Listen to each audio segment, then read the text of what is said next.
الحمد لله رب العالمين وأشهد أن لا إله إلا الله وأشهد أن محمدا عبده ورسوله.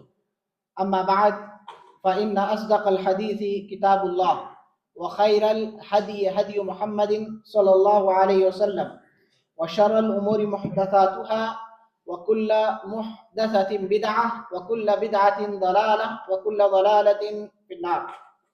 قال الله تبارك وتعالى فسبح بحمد ربك وكن من الساجدين واعبد ربك حتى يأتيك اليقين. تمام قسم کی تعریف، بڑائی و کبریاء اللہ رب العالمین کے لیے ہے، جس نے ساری کائنات کو پیدا کیا. وہ اس کا مالک اور اس کا مدبر ہے. وہی رب واحد ہے جو عبادت کے لائق ہے، اس کے علاوہ کوئی عبادت کے لائق نہیں. اور ہم اس بات کی گواہی دیتے ہیں کہ محمد صلی اللہ علیہ وسلم اللہ کے برگزیدہ بندے اور اس کے رسول ہیں، جس نے مکمل دین اپنے امت تک پہنچا دیا. آپ پر، اسی طرح تمام انبیاء کرام پر اور آپ کے اہل و عیال پر اور قیامت تک آنے والے تمام مومنوں پر اللہ کی رحمتیں اور برکتیں نازل ہوں. محترم سامعین، ابھی جو مہینہ شروع ہونے والا ہے یا ہو چکا ہے، وہ یعنی آج سے یا کل سے شعبان کا مہینہ شروع ہونے والا ہے. اور یہ شعبان کا مہینہ رمضان سے پہلے آتا ہے. لہذا ایک مومن کو ہمیشہ اللہ کی بندگی کرنی چاہیے، اللہ کی عبادت کرنی چاہیے، اس لیے کہ ہمیں یوں ہی بیکار اور بے مقصد نہیں پیدا کیا گیا. اللہ نے ہمیں کسی مقصد کے لیے پیدا کیا، اور اللہ نے کہا افحسبتم انما خلقناکم عبثا وانکم الینا لا ترجعون. کیا ہم اور آپ گمان کر بیٹھے ہیں کہ اللہ نے عبث پیدا کیا، بیکار پیدا کیا، اور ہمیں رب کی طرف لوٹ کر نہیں جانا ہے؟ یہ اللہ نے سوالیہ انداز میں ہم سے پوچھا. استفہام انکاری ہے، یعنی ہمارا یہ سوچنا کہ زندگی ایسے ہی گزر جانی ہے اور ہمیں اس دنیا میں کیے ہوئے کام کا اللہ کو حساب نہیں دینا ہے، تو ایسا نہیں ہے. ایسا نہیں ہے. اور اللہ نے جس مقصد کے لیے پیدا کیا ہے، وہ مقصد اگر ہم پورا نہیں کریں گے، مقصد کی تکمیل نہیں ہوگی، تو اللہ تبارک و تعالیٰ اس کے لیے برا ٹھکانہ تیار کر رکھا ہے. اور یہ اللہ کی بندگی جس کے لیے اللہ نے پیدا کیا ہے، وَمَا خَلَقْتُ الْجِنَّ وَالْإِنسَ إِلَّا لِيَعْبُدُونَ، کہ ہم نے جن اور انس کو اپنی عبادت کے لیے پیدا کیا ہے. یہ عبادت کسی دن، کسی وقت یا کسی سال کے ساتھ مختص نہیں ہے، بلکہ جب سے آپ سن بلوغت کو پہنچے ہیں اور جب تک کہ آپ کی موت نہ آ جائے، جب تک کہ آپ کو جنت کا پروانہ نہ مل جائے، جنت کی سرٹیفکیٹ نہ مل جائے، تب تک آپ کو اللہ کی عبادت کرنی ہے. اور دنیا کے اندر جب تک آپ کی موت نہ آ جائے، اللہ کی بندگی آپ پر ضروری ہے. اللہ تبارک و تعالیٰ نے کہا فَسَبِّحْ بِحَمْدِ رَبِّكَ وَكُن مِّنَ السَّاجِدِينَ، کہ آپ اپنے رب کی تسبیح بیان کرتے رہیں اور سجدہ کرنے والوں کے ساتھ ہو جائیں، سجدہ کرنے والے ہو جائیں. وَعْبُدْ رَبَّكَ، اور اپنے رب کی بندگی کرتے رہیں. کب تک؟ حَتَّى يَأْتِيَكَ الْيَقِينَ، یہاں تک کہ آپ کو یقین یعنی موت آ جائے. موت آنے تک آپ کو بندگی اللہ کی کرنی ہے. یہ نہیں کہ جمعہ آیا تو نماز پڑھ لیے، رمضان آیا تو اللہ کی عبادت کر لیے. نہیں، ہمیشہ اللہ کی عبادت کرنی ہے. جو رب محرم کا ہے وہی رب رجب کا بھی ہے، جو رب رجب کا ہے وہ شعبان کا بھی ہے، وہی رب رمضان کا بھی ہے. تو لہذا صرف ہمیں رمضان میں یا پھر جمعہ عبادت نہیں کرنی ہے، اللہ سبحانہ و تعالیٰ کی ہمیشہ بندگی کرنی ہے. اور آج کل لوگوں نے دین کو ہائبریڈ بنا لیا ہے اور سمجھتے ہیں کہ ہم فلاں دن، فلاں رات، فلاں مہینہ میں، فلاں دن اگر عبادت کر لیں تو ہم مسلمان ہیں. نہیں، یہاں آیت میں مرتے دم تک اللہ کی بندگی کرنی ہے، ہر حال میں اللہ کی بندگی کرنی ہے، چاہے وہ دنیاوی معاملات ہو یا دینی معاملات ہو. ہر ایک میں اللہ کے احکام کے بتائے ہوئے طریقے کے مطابق زندگی گزارنی ہے. رسول اللہ صلی اللہ علیہ وسلم نے جو شریعت دی ہے اس کے مطابق زندگی گزارنی ہے. اور یہ سالوں بھر کے ساتھ، پوری زندگی کے ساتھ لگا ہوا ہے. اور عبادت اتنی ہی کرنی ہے اور ایسی ہی کرنی ہے جیسا کہ رسول اللہ صلی اللہ علیہ وسلم نے بتایا ہے. زیادہ کرنا یا پھر کم کرنا دونوں صحیح نہیں ہے، دونوں صحیح نہیں ہے۔ ایک مرتبہ 3 صحابہ کرام اللہ کے رسول صلی اللہ علیہ وسلم کی عبادت کے بارے میں معلوم کرنے کے لیے گھر پہ آئے، جیسا کہ ایک حدیث ہے کہ جاء ثلاثۃ رہط الی احدى ازواج النبی صلی اللہ علیہ وسلم، کہ 3 لوگ آئے اللہ کے رسول صلی اللہ علیہ وسلم کی کسی بیوی کے پاس اور پوچھنے کے لیے کہ اللہ کے رسول صلی اللہ علیہ وسلم کیا کیا عمل کرتے ہیں، کیسے اللہ کی بندگی کرتے ہیں۔ تو بتایا گیا کہ گھر پہ رہتے ہیں تو اس طرح کا معاملہ ہوتا ہے، مسجد میں جاتے ہیں تو اس طرح عبادت کرتے ہیں، ساری چیز بتائی گئی۔ تو جب بتائی گئی اللہ کے رسول صلی اللہ علیہ وسلم کی عبادت کہ دن میں یہ کام کرتے ہیں، گھر کے کام کرتے ہیں، رات میں اس طرح تہجد پڑھتے ہیں، روزہ رکھتے ہیں، ساری چیزیں، تو ان کو اپنا عمل بہت کم لگا، ان کو اپنا عمل بہت کم لگا۔ تو ایک نے کہا کہ میں سالوں بھر روزہ رکھوں گا، سالوں بھر کیا کروں گا، روزہ رکھوں گا، کبھی بغیر روزے کے نہیں رہوں گا۔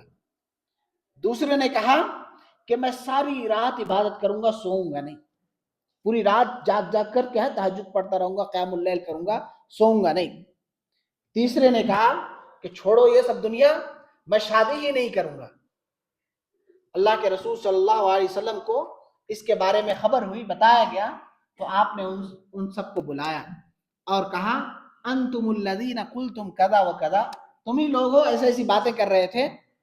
تو کہا ہاں، تو کہا میں نبی ہوں اور میں رات میں سوتا بھی ہوں اور جاگ کر عبادت بھی کرتا ہوں، میں روزہ بھی رکھتا ہوں اور کبھی بے روزہ بھی رہتا ہوں، اور میں نے عورتوں سے شادی بھی کی ہے۔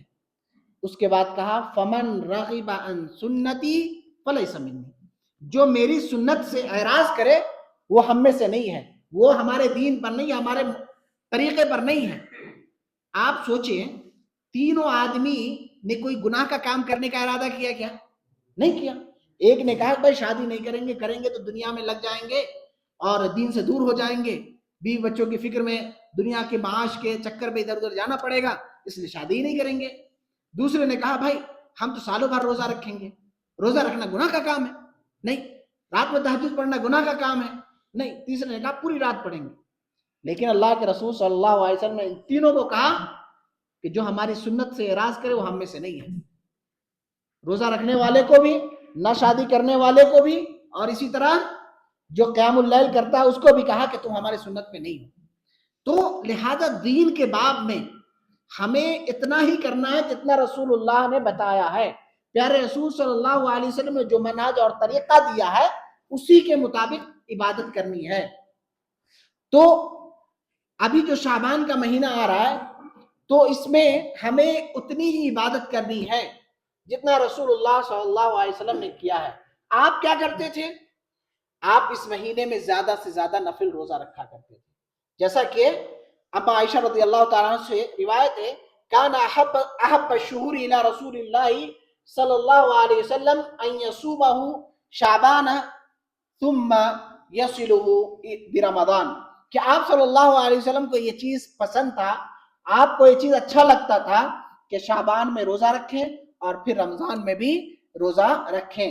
اور ایک دوسری روایت میں ہے ما رأیت النبی صلی اللہ علیہ وسلم فی شہر اکثر صیاما منہ فی شعبان کان یصومہ الا قلیلا بل کان یصومہ کلہ، کہ اللہ کے رسول صلی اللہ علیہ وسلم کو رمضان کے بعد سب سے زیادہ روزہ جو دیکھا جاتا رکھتے ہوئے وہ شعبان کے مہینے میں رکھتے ہیں۔ بعض روایت میں کہ بہت کم دن ایسے ہوتے تھے جس میں آپ روزہ نہیں رکھتے تھے، یعنی اکثر مہینہ روزہ رکھتے تھے۔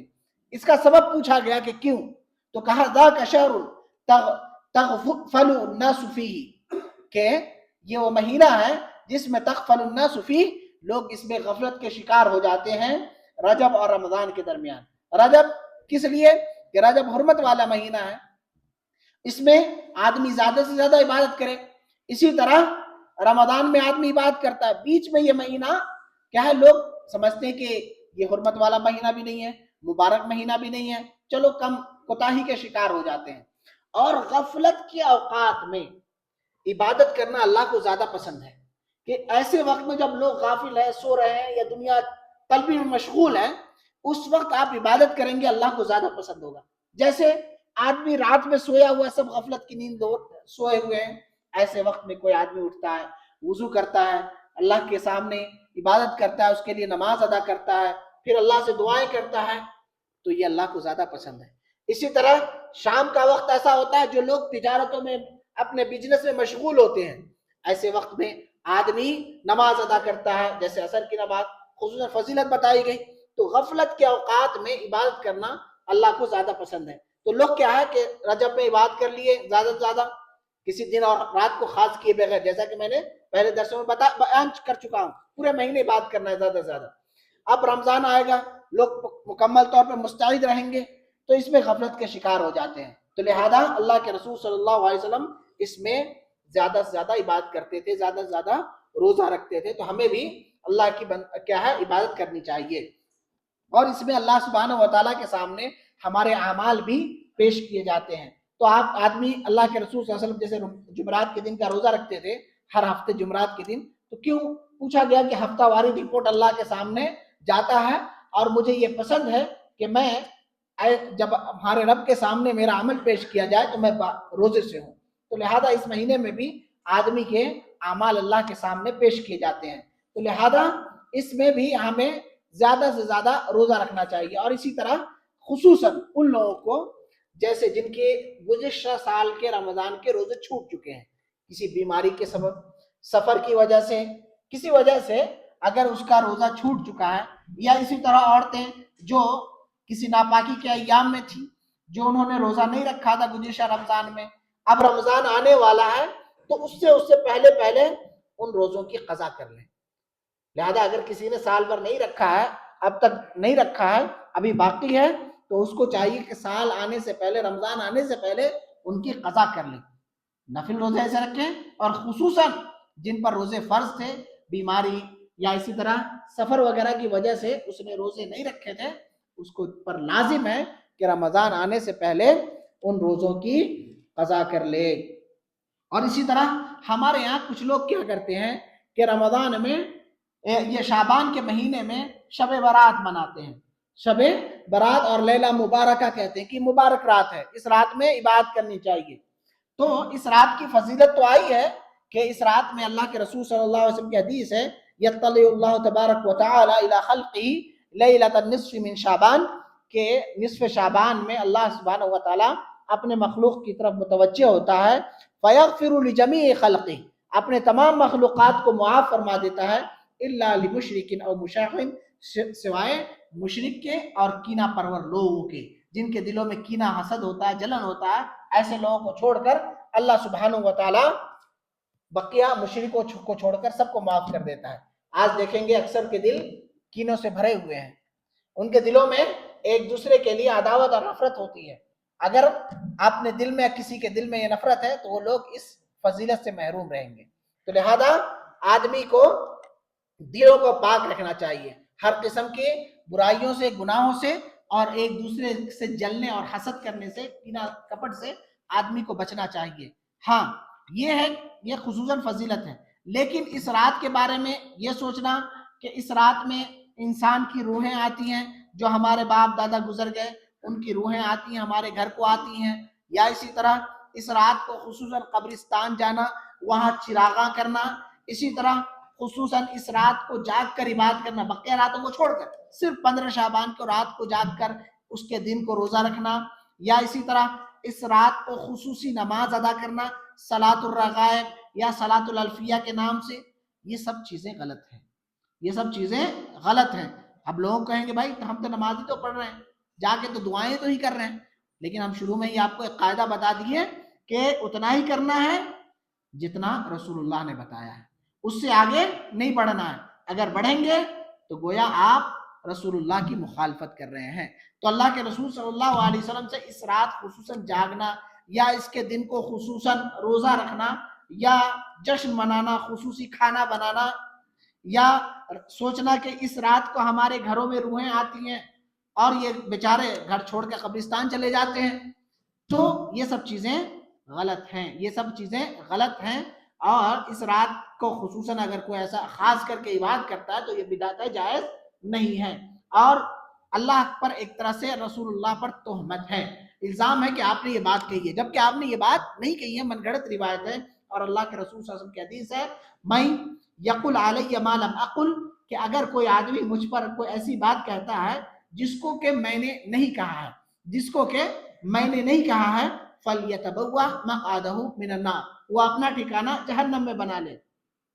تو یہاں رسول کی طرف اگر کوئی شخص منسوب کر کے اس رات کو خصوصاً جاگتا ہے، یا پھر یہ عقیدہ رکھتا ہے کہ روحیں ہمارے گھر کو آتی ہیں، اور میں نے اس کے بارے میں عجیب عجیب قصے بھی سنے ہیں، اور حقیقت بھی ہے کہ اس رات میں ہمارے آباء و اجداد میں سے اگر کوئی مر گئے تو ان کا لوگوں کا عقیدہ یہ ہے کہ وہ آتے ہیں روحیں اور کھاتی ہیں، جیسے کہ یہ غیر مسلموں میں ہے، اور ان کے لیے وہ ساری چیزیں ایک پلیٹ میں سجا کے رکھتے ہیں، ان کو جو پسند تھا وہ ساری چیزیں رکھتے ہیں، اگر وہ گوشت کھاتے تھے یا جو بھی چیز کھاتے تھے، سبزی تھی یا مٹھائی کوئی تھی، یہاں تک کہ میں نے سنا ہے اور کئی لوگوں نے اس کا اعتراف بھی کیا ہے کہ یہاں تک کہ اگر وہ نشہ کے عادی ہیں، سگریٹ بیڑی یا تمباکو گٹکا کھانے کے عادی ہیں، تو وہ سب بھی رکھتے ہیں کہ ان کی روحیں یہ سب چیزیں نعوذ باللہ آتی ہیں اور کھاتی ہیں، جبکہ روحیں نہ آتی ہیں نہ جاتی ہیں، کسی کی روحیں نہ آتی ہیں نہ جاتی ہیں۔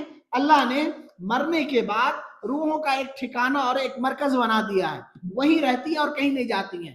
جو ایمان والے ہیں، مومن ہیں، ان کی روحیں علیین میں رہتی ہیں، علیین میں رہتی ہیں، اور جو برے ہیں، نافرمان ہیں، مشرک ہیں، کافر ہیں، ان کی روحیں سجین میں قید رہتی ہیں، سجین میں رہتی ہیں۔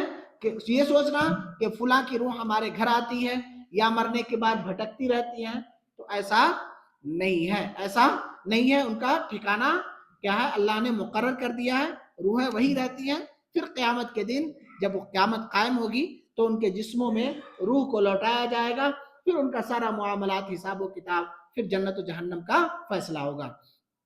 اور اس رات کو لوگ لیلہ مبارکہ کہتے ہیں، 15 شعبان کو مبارک رات سمجھ کے اس میں خصوصاً عبادت کرتے ہیں، اور بعض لوگوں کو یہ دیکھا گیا ہے کہ عید کی طرح اس کو مناتے ہیں، نئے نئے کپڑے پہنتے ہیں، جبکہ یہ صحیح نہیں ہے۔ اور لیلہ مبارکہ جو قرآن مجید میں آیا ہے، انا انزلناہ فی لیلۃ مبارکہ، کہ ہم نے اس کو لیلہ مبارکہ میں نازل فرمایا، تو اس سے لیلہ مبارکہ سے مراد 15 شعبان نہیں ہے، لیلہ مبارکہ سے مراد لیلۃ القدر ہے، لیلۃ القدر ہے۔ اس لیے کہ ہم لیلہ مبارکہ میں اللہ نے نازل کیا کس کو؟ قرآن کو۔ قرآن کس میں مانا؟ شہر رمضان الذی انزل فیہ القرآن، کہ رمضان کا مہینہ جس میں اللہ نے قرآن کو نازل کیا، تو لیلہ مبارکہ سے مراد رمضان کی وہ رات ہے، اور وہ کون سی رات ہے؟ لیلۃ القدر، جیسا کہ انا انزلناہ فی لیلۃ القدر، کہ ہم نے اس کو لیلۃ القدر میں نازل کیا۔ تو لیلۃ القدر اور لیلہ مبارکہ دونوں ایک ہیں، دونوں ایک الگ الگ نہیں ہیں۔ تو لہذا قرآن مجید یہ 15 شعبان کو نہیں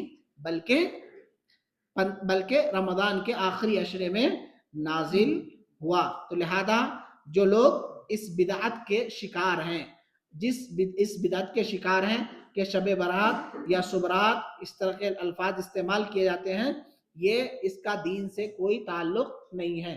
اس رات خصوصاً عبادت کرنا، جاگنا، یہ بدعت کا کام ہے۔ ہمیں اس مہینے میں کیا کرنا ہے؟ زیادہ سے زیادہ روزے رکھنے ہیں، زیادہ سے زیادہ روزے رکھنے ہیں، اور خصوصاً وہ لوگ جن کے روزے چھوٹ چکے ہیں، جن کے روزے چھوٹ چکے ہیں، ان کو چاہیے کہ روزے کی قضا فوراً کر لیں قبل اس کے کہ رمضان آ جائے۔ اور اسی طرح تیسرا کام یہ کرنا ہے کہ سلف کے یہاں یہ چیز پایا جاتا تھا کہ رمضان آنے سے پہلے ہی، شعبان سے ہی زیادہ سے زیادہ قرآن کی تلاوت شروع کر دیتے تھے۔ تو لہذا ہمیں رمضان سے پہلے ہی سے زیادہ سے زیادہ قرآن کی تلاوتیں کرنی شروع کر دینی چاہیے، تاکہ رمضان میں ایک کوتاہی کے شکار نہ ہو۔ تو یہ کچھ باتیں تھیں شعبان کے حوالے سے۔ انشاءاللہ رمضان سے پہلے کیا کرنا چاہیے، انشاءاللہ اگلے درسوں میں بیان کیا جائے گا۔ اللہ سے دعا ہے کہ اللہ تبارک و تعالی ہمیں دین و شریعت کی سمجھ عطا فرمائے، ہر قسم کے بدعات سے، خرافات سے محفوظ رکھے۔ وصلی اللہ علی نبینا محمد۔